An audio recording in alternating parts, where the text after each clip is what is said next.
Hey guys, this is Aman Mittal welcoming you all to Daily News Nuts, an initiative of Prep Nuts.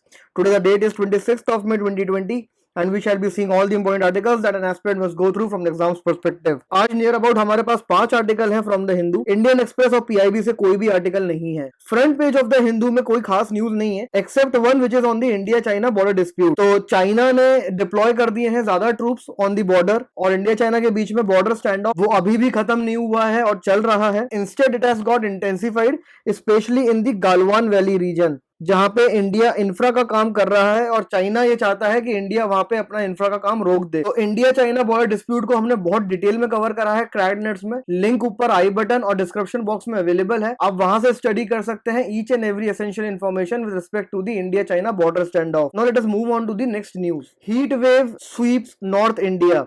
इस न्यूज में again कुछ भी खास नहीं है, बस ये यहाँ पे इसलिए सिलेक्ट की गई है ताकि आप हीट वेव के बारे में पढ़ सकें, because heat wave from the disaster management point of view is an important topic और ये GS3 में पूछे जाने की काफी ज्यादा प्रोबेबिलिटीज रखता है। तो हीट वेव्स को हम disaster management point of view से कवर करने की कोशिश करेंगे क्रैकनेट्स वीडियो में। यहाँ पे कुछ खास इंफॉर्मेशन मेंशन नहीं है except the forecast done by the IMD that in the north India there can be heat waves and also the severe heat wave conditions. तो IMD का क्राइटेरिया क्या है हीट वेव को डिक्लेयर करने का, ये इंपॉर्टेंट है यहाँ पे जानना। हालांकि ये चीज यहाँ पे मेंशन नहीं है but I will give you a briefing about it and rest we will try to cover it in the cracknets initiative. तो बेसिक क्राइटेरिया जो हीट वेव का है that is a 40 degree temperature.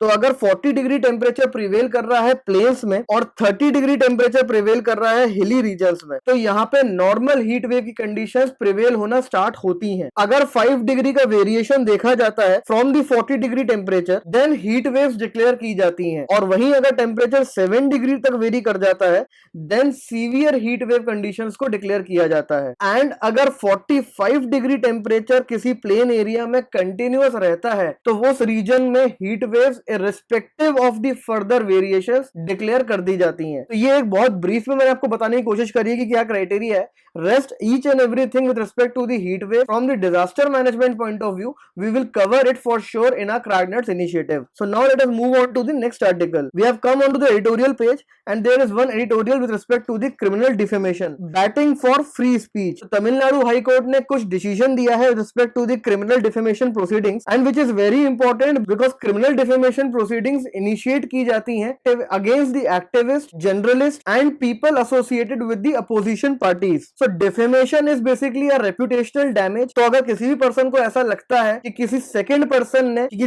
Person ने बोलकर या लिखकर उसकी reputation को डैमेज किया है that is in the oral और the written form, if a person damages the reputation of the second person then the person can go and file the defamation suit against the second person. तो यहाँ पे थोड़ी सी हम briefing देख लेते हैं about the defamation. Defamation cases दो type के होते हैं। The first is civil defamation, the second is the criminal defamation. तो सिविल डिफेमेशन में जो सूट फाइल किया जाता है that is to seek the monetary compensation for the damages that have been done, whereas criminal defamation में monetary compensation के साथ imprisonment भी सीक की जाती है for the person who has done the damages. तो इंडिया में दोनों टाइप के डिफेमेशन सूट्स फाइल किए जा सकते हैं and they are filed under the section 499 and 500 of the IPC। तीन बेसिक कंडीशंस होती हैं, वो तीनों फॉलो होनी चाहिए सिविल डिफेमेशन या क्रिमिनल डिफेमेशन सूट को एक्सेप्ट करने से पहले। The first condition is that the defamation should be published in nature. को समझने के लिए बेस्ट एग्जांपल ये है कि अगर कोई दो लोग हैं and there is no third person around and in such a situation अगर कोई एक पर्सन दूसरे पर्सन को डिफेम करता है तो second person defamation proceedings against the first person file नहीं कर सकता है। तो इट इज मैंडेटरी कि जो भी डिफेमेशन हुआ है वो इन पब्लिक डोमेन हुआ हो, बट अकेले में किया गया defamation is not a defamation according to the section 499 and 500 of the IPC। Second condition out here is that the defamation should lower the estimation of the person. तो estimation word यहाँ पे important है and the damage should be caused to this estimation of any person. Third condition out here is that the defamation case can be filed only against right thinking individuals. का मतलब यह है कि defamation case can be filed only against the person who has a sound mind. आप किसी पागल के against defamation proceedings नहीं फाइल कर सकते हैं।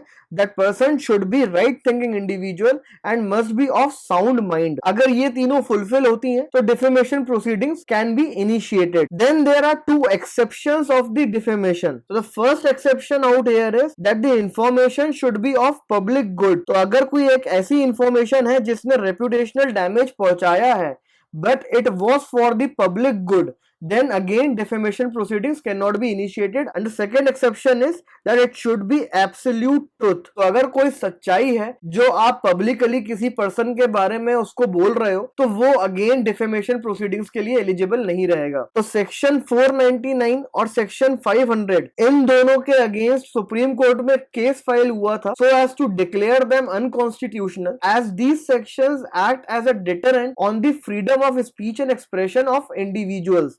But supreme court of India ने 2016 में इनको अपहोल्ड किया और इनको कॉन्स्टिट्यूशनल डिक्लेयर कर दिया. And it said that these sections form a part of reasonable restrictions under article 19. तो आर्टिकल 19 में अगर आपके पास freedom of speech and expression है तो आर्टिकल 19 में ही राइट टू रेप्यूटेशन भी है, और दोनों की बैलेंसिंग इंपॉर्टेंट है जो ये कंडीशंस और ये एक्सेप्शंस मेंटेन करते हैं. So this was some brief information about the defamation. और इस आर्टिकल में मद्रास हाई कोर्ट ने पुल अप किया है पब्लिक प्रोसिक्यूटर को और स्टेट गवर्नमेंट को कि आप इतने फ्रीक्वेंटली जो डिफेमेशन प्रोसीडिंग्स फाइल करते हैं against the journalist and the people from the opposition parties, it basically amounts to throttling the democracy. और ऐसे इंपल्सिव एक्शंस नहीं लेने चाहिए दोनों को. पब्लिक प्रोसिक्यूटर का यहाँ पे रोल ये है to study in detail and see the rationality of each and every application before filing those applications in the court. तो अगर कोई पब्लिक सर्वेंट्स के कंडक्ट के ऊपर कोई रिपोर्ट पब्लिश करता है तो इसका यह मतलब नहीं है कि वो उसको डिफेम कर रहा है. Public servants are organs of the state government and such published reports which are criticising the conduct of those public servants should not be taken as personal. यहाँ पे स्टैट्यूटरी डिस्टिंक्शन की बात हुई है between defaming a public servant as a person and defaming a public servant as a state.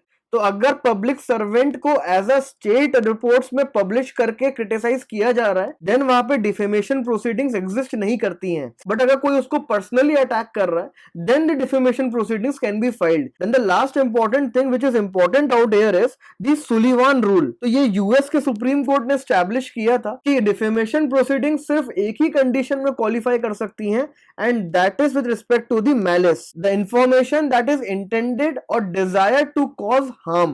तो अगर malice है तो ही डिफेमेशन प्रोसीडिंग्स फाइल होंगी, अगर मैलिस नहीं है तो डिफेमेशन प्रोसीडिंग्स स्टैंड नहीं करेंगी. तो ये कोर्ट्स को भी धीरे धीरे अडॉप्ट करना चाहिए जिससे बहुत इजी हो जाएगा फिल्टर करना between the genuine defamation proceedings from those which are filed to deter the job of a journalist or the opposition party. And for your information, जो defamation की definition है under section 499 वो Britishers ने form करी थी और आज की डेट में यूके ने अबॉलिश कर दिया है डिफेमेशन. तो यही सोच के सुप्रीम कोर्ट में केस फाइल किया गया था कि क्रिमिनल डिफेमेशन को एटलीस्ट आप अनकॉन्स्टिट्यूशनल डिक्लेयर कर दो, भले आप सिविल डिफेमेशन को चलने दो, बिकॉज सिविल डिफेमेशन में सिर्फ मॉनेटरी कॉम्पनसेशन होता है, वेयर एज क्रिमिनल डिफेमेशन में इम्प्रिजनमेंट तक हो सकती है 2 साल की. तो ऐसी प्रोसीडिंग से बहुत ज्यादा अफेक्ट होता है freedom of speech and expression, specially of the individuals जिनका काम है एक कंस्ट्रक्टिव क्रिटिसिज्म प्रोवाइड करना so as to uphold the democracy. And now let us move on to the next article, moving beyond geopolitics. इस article में basically data की importance के बारे में बात करी गई है और इस साल इकोनॉमिक सर्वे ने भी अपना चैप्टर नंबर 4 स्पेशली डेडिकेट किया था on to the importance of the data, जिसमें data of the people, by the people and for the people की बात हुई थी. तो इस आर्टिकल में एम्फोसिस किया जा रहा है टेक जायंट्स के ऊपर एंड उनके मोनोपोली के ऊपर जो वो डेटा पे एंजॉय करते हैं. तो डेटा एक बहुत इंपॉर्टेंट कंपोनेंट बन गया है अब जियोपॉलिटिक्स का. ये एक इंपॉर्टेंट कीवर्ड्स है जो आपको यूज करना स्टार्ट कर देना चाहिए. एक टाइम था जब टेक जायंट्स को गवर्नमेंट की हेल्प की रिक्वायरमेंट होती थी, बट आज गवर्नमेंट्स को टेक जायंट्स की रिक्वायरमेंट होती है कि वो उन्हें पीरियोडिक असिस्टेंस प्रोवाइड करें ताकि जो उनकी पॉलिसी मेकिंग है वो टारगेटेड हो और एविडेंस बेस्ड हो. So tech giants basically are now acting as proxies of their national governments just because of the fact that they have excessive control on the data. But economic survey ने भी एक बात बोली थी और वही चीज ये आर्टिकल भी रीट्रेट कर रहा है, and that is the data should be used for the social welfare, and governments in collaboration with these kind of tech giants can easily make use of this data for the social welfare. इस respect में दो data protection laws भी formulate हुए हैं, one in the European Union which is called as the GDPR और the general data protection regulation, and second is the cloud act जो कि US ने फॉर्मुलेट करा है, which is again the data protection law. But ये दोनों frameworks के साथ एक प्रॉब्लम है कि इसमें डेटा शेयरिंग के रिस्पेक्ट में कुछ खास बातें नहीं है। तो डेटा को आप प्रोटेक्ट तो कर रहे हो by formulating or bringing in such kind of frameworks, but the need of the hour is to share that data। तो डेटा शेयरिंग पे एक फ्रेमवर्क होना बहुत जरूरी है और डेटा शेयरिंग को एग्जिस्टिंग फ्रेमवर्क्स में इंकॉर्पोरेट करना भी जरूरी है, बिकॉज अगर आपको डिजिटल इक्विटी की बात करनी है, this is again a keyword out here, digital equity तभी इंश्योर हो सकती है जब प्रॉपर डेटा की शेयरिंग हो। ऐसा ना हो कि कुछ रीजन्स डेटा डिफिशिएट हो और कुछ रीजन्स के पास एक्सेसिव डेटा हो। तो what can be done today इज कि एक इंटरनेशनल ऑर्गेनाइजेशन बनाई जा सकती है to govern this kind of data. साथ ही में एक इंटरनेशनल फ्रेमवर्क बनाने की ऑन दी डेटा शेयरिंग बहुत ज्यादा जरूरत है। जैसे इस बार हुआ कि डेटा टाइमली शेयर नहीं हो सका with the WHO and from the WHO to other nation, जिसके कारण टाइमली प्रिवेंटिव मेजर्स नहीं लिए जा सके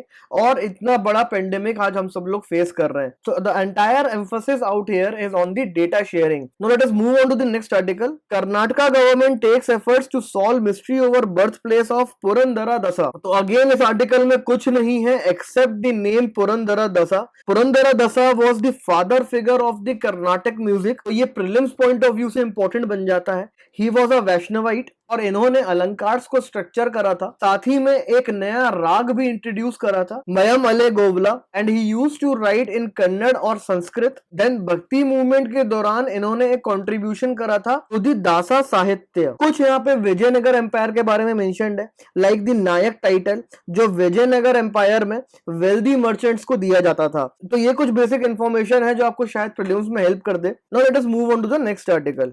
We have come on to the page number 14. Here the news is China warns US of retaliation if punished for Hong Kong law। तो again ये China Hong Kong issue के बारे में है, which we have covered in detail in our cracknets initiative। Link मैंने आई button और description box में mention कर दी है, आप इस एंटायर इशू को वहां से पढ़ सकते हैं। The only development mentioned out here is that the China has given warning to the US that it should not interfere into its internal matter। So this article being the last article of the day, we shall wrap up the daily news nuts of the day now। Please check out all the links mentioned in the description box below. Do post your queries, suggestions, doubts in the comment section below. Keep learning guys. Thank you.